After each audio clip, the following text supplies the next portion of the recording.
realize, Emma, I used to believe that distance was measured in miles, in hours, in the physical space between 2 points on a map, but I was wrong. The true distance between hearts isn't counted in kilometers or time zones. It's measured in the words we leave unspoken, the calls we don't make, and the truths we're too afraid to face.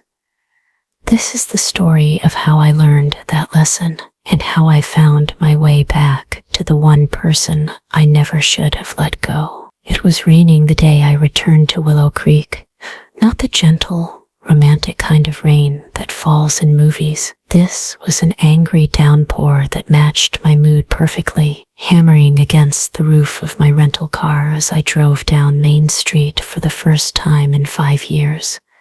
5 years. It felt like a lifetime, and also somehow like no time had passed at all. The storefronts had changed, new coffee shops and boutiques replacing the familiar places of my childhood, but the essence of the town remained the same. I hadn't planned on coming back, not after everything that happened, not after Liam, but when my mother called to tell me that Gran had fallen and broken her hip, I knew I had no choice. Gran had raised me after my father died, and my mother descended into a grief she never fully recovered from. Gran was my rock, my constant, and now she needed me.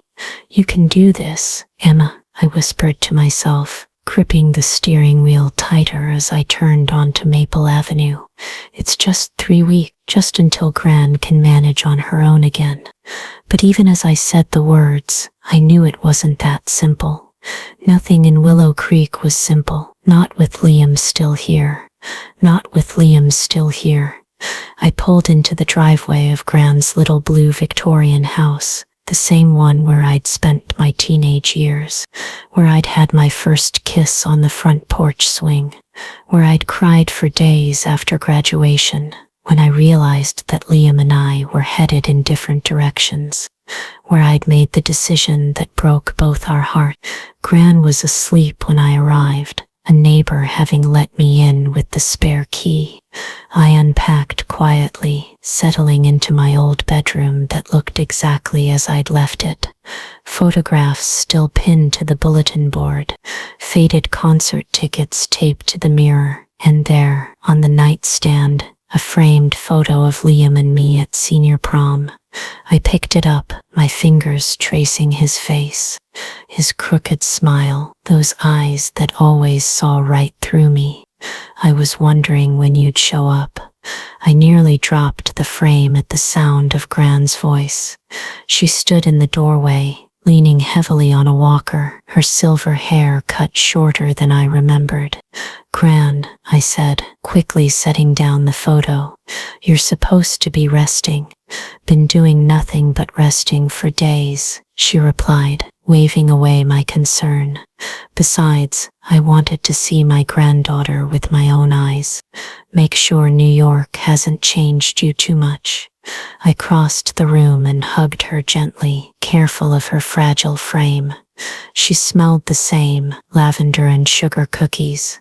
"Home, it's good to see you, Gran," I whispered, feeling tears prick at my eyes. "It's good to have you back," she said, patting my cheek.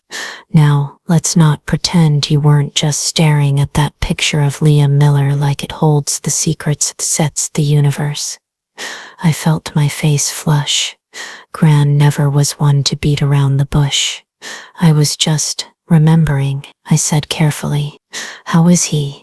Gran's eyes sparkled, and I immediately regretted the question. "Why don't you ask him yourself?" She smiled. "He comes by every Thursday to fix things around the house, and today happens to be Thursday." My heart dropped to my stomach. "Today, as in?" The doorbell rang, answering my question. "Perfect timing," Gran said, looking far too pleased with herself. "Be a dear and get that, would you? I'm moving at a snail's pace these days." I stood frozen, panic rising in my chest. I wasn't ready. Not for this. Not for him, Emma. Gran said, her voice gentler now. Some distances can only be closed when we take the first step. The doorbell rang again. I took a deep breath, smoothed down my rain-dampened hair, and headed for the door. 5 years melted away the moment I saw him. Liam stood on the porch, one hand raised to knock again, the other holding a toolbox. His dark hair was shorter, and there was a new sharpness to his jaw. But his eyes, those deep blue eyes that had once looked at me like I was everything, were the same. Those eyes widened when they landed on me. "Anna," he said, my name sounding different on his lips than it did on anyone else's. Odd, softer, more significant somehow. "Hi, Liam," I managed, my voice steadier than I felt. We stood there, the rain creating a curtain behind him, neither of us seeming to know what to do next. 5 years of distance stretched between us. 5 years of separate lives and unspoken words. "You're back," he finally said. "Just temporarily," I clarified quickly, "until Gran recovers." He nodded, his expression unreadable. "How is she?" "Stubborn as ever," I said, attempting a smile, and apparently quite the matchmaker. The moment the words left my mouth, I wanted to take them back.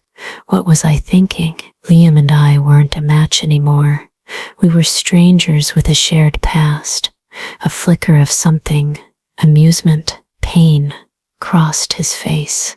"She means well," he said, though her subtlety could use some work, and just like that, the tension eased clayly. "Do you want to come in?" I asked, stepping aside. She mentioned something about a leaky faucet in the kitchen. Liam hesitated, then nodded. "Lead the way." As he stepped past me into the house, I caught a whiff of his cologne, woody and familiar. It sent a rush of memories flooding back. Midnight drives, with the windows down, study sessions that turned into make-out sessions, the way he used to hold me like he was afraid I might disappear, and then the memory I tried hardest to forget, the look on his face when I told him I was leaving for New York. Without him, Gran was delighted to see Liam, of course. She insisted we all have tea before he started working, and somehow maneuvered things so that Liam and I ended up sitting close together at her small kitchen table. "How's the city treating you, Emma?" Liam asked, stirring sugar into his tea. He didn't look at me as he asked, focusing intently on the swirling liquid. "It's good," I said automatically, the answer I always gave when people asked about my life in New York. "Busy, the magazine keeps me running." What I didn't say was that sometimes, in the middle of that busy, brilliant city, I felt more alone than I ever had in my life, that my apartment overlooking the park felt empty in a way that had nothing to do with square footage, that sometimes I found myself looking for his face in a crowd, even though I knew he was hundreds of miles away. "Emma's a big shot photographer now," Gran said Dowdy. "I have all her magazine spreads in an album. I show them to everyone who visits." "Gran," I protested, feeling my cheeks warm. "I've seen them," Liam said quietly. I looked at him in surprise. "Your work," he clarified. "I subscribe to the magazine." Something fluttered in my chest. "You do?" He shrugged, as if it wasn't a big deal, as if he hadn't been keeping tabs on my career all this time. "Your photographs are beautiful," he said. "You're really good, Emma. You always were." Before I could respond, Gran made a show of yawning dramatically. "Well, I'm exhausted," she announced. "Think I'll rest in the living room while you two catch up." "Liam, dear, the faucet can wait a bit, can't it?" Without waiting for an answer, she shuffled out, leaving Liam and me alone in the suddenly too small kitchen. Subtle as a sledgehammer, I murmured once she was out of earshot. Liam laughed, a warm sound that loosened something tight in my chest. She hasn't changed a bit. No, I agreed. But we have. His smile faded slightly. Have we? The question hung in the air between us, loaded with all the things we weren't saying. The first few days fell into an unexpectedly comfortable routine. I'd help Gran with her physical therapy exercises in the morning, work remotely for the magazine in the afternoon, and in the evenings, more often than not, Liam would stop by. He always had an excuse: fixing a cabinet hinge, bringing Gran her favorite pie from the diner, dropping off a book she'd mentioned wanting to read. We were careful with each other, polite, friendly, even, but we never mentioned the past, never acknowledged the invisible weight that sat between us whenever we were in the same room, until the night of the storm. It had been building all day, dark clouds gathering on the horizon, the air heavy with electricity. By evening, the sky had opened up, rain lashing against the windows as thunder shook the old house. Gran had gone to bed early, leaving me alone in the living room with a book I couldn't focus on. I kept glancing at my phone, wondering if Liam would still come by, hoping he wouldn't risk driving in this weather, hoping he would. When the power went out, I wasn't surprised. The old Victorian had always been temperamental during storms. I fumbled my way to the kitchen, searching for the flashlight I knew Gran kept in a drawer. The sudden knock at the door made me jump. I opened it to find Liam standing there, drenched from the rain, water dripping from his hair onto his face. "Power's out all over town," he said without preamble. "I brought candles and extra batteries. Thought Gran might need them." "She's asleep," I said, stepping back to let him in. "But I definitely could use the light. I was just looking for a flashlight." He followed me into the kitchen, setting his bag on the counter and pulling out several large candles. As he lit them, the room filled with a warm, flickering glow that made the shadows dance on the walls. "Just like old times," he said quietly, and I knew he was remembering the same thing I was. The night of our senior prom, when another storm had knocked out the power. We'd ended up back at Gran's house, sitting in this very kitchen by candlelight, still in our formal wear, talking until sunrise. "Liam," I started, not sure what I wanted to say, only knowing that the darkness and the storm made it easier somehow. Another crack of thunder, louder than before, and the house seemed to shudder. I flinched involuntarily. "Still afraid of storms?" he asked, his voice gentle. "Only the big ones," I admitted. Without a word, he moved closer, his hand finding mine in the dim light. The simple touch sent electricity through me that had nothing to do with the lightning outside. "Remember what I used to tell you?" he asked, his voice low. "About thunder?" I nodded. "That it's just the sky moving furniture. Must be redecorating tonight," he said with a small smile. "Own it." And suddenly we were both laughing, the tension of the past days, of the past years breaking like the storm outside. When our laughter faded, I realized we were standing closer than we had been before, close enough that I could see the flecks of gold in his blue eyes, even in the dim candlelight. "I've missed you," he said simply. "Every day for 5 years. Anna, I've missed you." The words hit me like a physical force. Tears sprang to my eyes before I could stop them. "I've missed you too," I whispered, "so much that sometimes I can't breathe with it." His hand reached up to cup my cheek, his thumb gently wiping away a tear. Then why did you stay away so long? The question I'd been dreading, the one I didn't have a good answer for.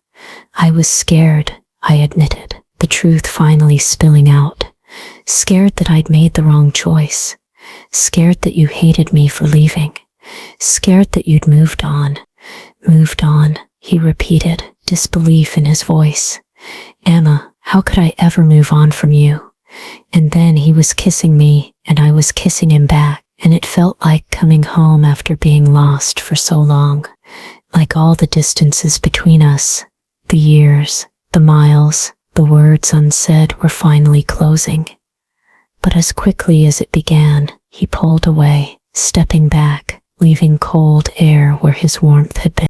I'm sorry, he said, running a hand through his damp hair.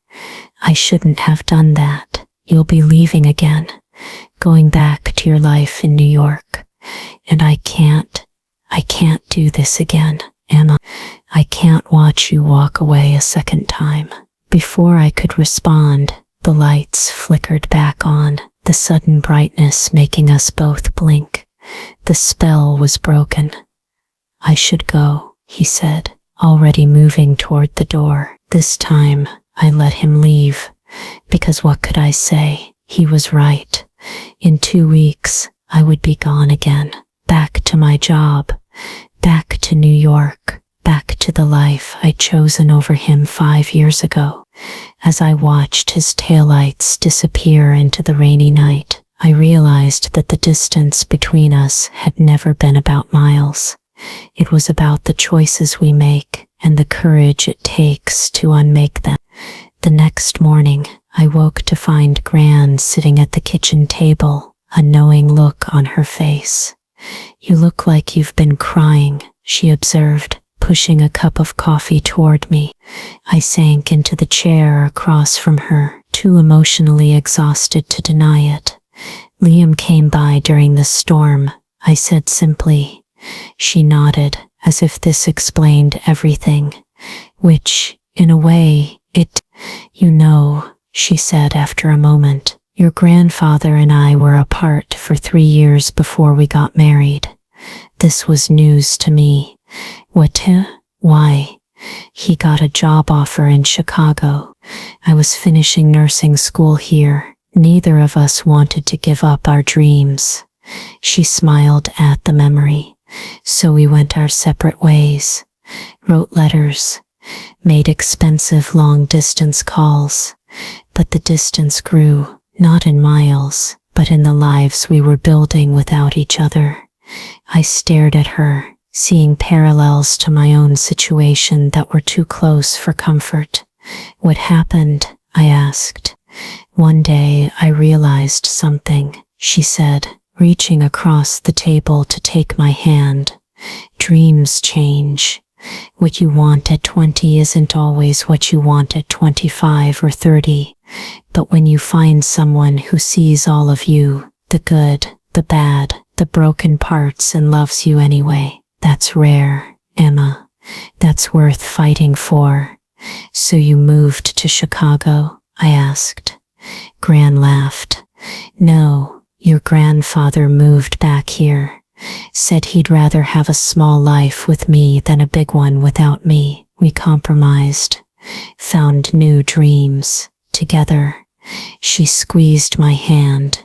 The point is, sometimes the distance between two hearts isn't about geography. It's about fear. About holding so tightly to what you think you want that you miss what you actually need. Her words stayed with me as I went through the motions of the day, as I helped her with her exercises, as I answered emails from my boss back in New York, as I waited for a call or text from Liam that never came. By evening, I couldn't stand it anymore. I borrowed Gran's car and drove through town, past the high school where Liam and I had met, past the diner where we'd shared countless milkshakes, past the park where he'd first told me he loved me. I ended up at the river, at the old wooden dock where we used to sit for hours, planning our futures that, somewhere along the way, I'd decided couldn't include both my dreams and him. The sun was setting, painting the water gold and pink. I sat on the edge of the dock, letting my feet dangle above the water, just like I used to. That's where Liam found me. Your grandmother said you might be here, he said, sitting down beside me, leaving a careful distance between us. She's not very good at keeping secrets, I said, attempting a smile. No, he agreed, but she's pretty good at giving advice. I looked at him questioningly. She called me this morning, he explained. Told me I was being stubborn. Said some things about fear and choices and bridges. I think it was a very metaphor-heavy conversation. Despite everything, I found myself laughing. She had a similar talk with me about her and Grandpa, about distance. Liam nodded, his eyes on the sunset. She told me that story too, about him coming back for her. We sat in silence for a moment, watching as the last rays of sun disappeared behind the trees. I'm sorry about last night, he finally said. For kissing you, for walking away, for all of it, I guess. I'm not, I said quietly. Sorry about the kiss. I mean, the rest, yes, but not that. He turned to look at me then, his eyes searching mine. Emma, he said, my name, a question, and a plea all at once. I've been thinking all day, I said, gathering my courage, about what Gran said, about dreams changing, about compromise. I took a deep breath. 5 years ago, I thought I had to choose. My career, or you, New York, or Willow Creek. I thought I couldn't have both. But what if I was wrong? What if there's a way to bridge the distance? Hope flickered in his eyes, but caution too. What are you saying? I'm saying that I love my job, but I don't love my life in New York. Not really. It's exciting and fast-paced and everything I thought I wanted, but it's also lonely. Empty because you're not there. I moved closer, eliminating the space between us. I'm saying that maybe I could freelance, work remotely most of the time, travel when I need to for shoots. Maybe we could find a place halfway between here and the city. Or maybe what? He prompted when I hesitated. Maybe I could come home, I whispered, if home still wants me. For a moment, he just stared at me, as if trying to determine if I meant it, if I was real. Then slowly, he reached for my hand, interlacing our fingers. Home has been waiting for you, he said, his voice thick with emotion. For 5 years, Emma, home has been right here, waiting. This time, when he kissed me, there was no hesitation, no holding back, just the certainty that the distance between us, the real distance, was finally closing. 1 year later, I used to believe that distance was measured in miles, in hours, in the physical space between 2 points on a map. Now I know better. I stand on the porch of our house, mine and Liam's watching as he plays with our dog in the yard. The evening light turns his hair golden, and when he looks up and catches me watching, his hiles still makes my heart skip. So much has changed in a year. I still work for the magazine, but now I do it from my home office, traveling to New York once a month for meetings. Liam's construction business is thriving. He's building houses all over the county, including the addition to Gran's Victorian, where she now hosts a weekly book club. We're not perfect. We still argue sometimes about schedules and dishes and who forgot to buy milk. Real life isn't a fairy tale, but even in our imperfect moments, There's no distance between us anymore. No words left unsaid. No truths we're afraid to face. Liam comes up the porch steps, wrapping his arms around me from behind, pressing a kiss to my neck. "What are you thinking about?" he murmurs against my skin. "Distance," I tell him honestly, "and how far we've come." He turns me in his arms to face him, his eyes bright with the future we're building together. "You know what I think about distance?" he asks, tucking a strand of hair behind my ear. "What?" "It's overrated," he says with a grin. "I much prefer being right here, with you." And as the sun sets on another day of our shared life, I couldn't agree more. Because the distance between two hearts isn't fixed or immutable. It's a choice we make every day. To move close, to stay connected, to bridge whatever gaps remain with love and patience and the quiet understanding that some journeys are worth taking, no matter how far we have to travel to find our way home to each other. If Emma and Liam's story about bridging the distance between two hearts touched something inside you, I know exactly how that feels. Just as Emma found her way back home, I found my way to you, my faithful listeners. Every story I share is a bridge I'm building, connecting my heart to yours. And just like Liam waited for Emma to return, I wait for you to come back for the next story. Because every like you give, every comment you leave, and every time you hit that subscribe button, you help me continue creating and sharing more stories that touch hearts. So, if you enjoyed Emma and Liam's journey today, help me bridge the distance to more listeners. Share this video with someone you think needs to hear it. Leave a like as a sign that this story found a place in your heart. And subscribe to join me on my next storytelling adventure.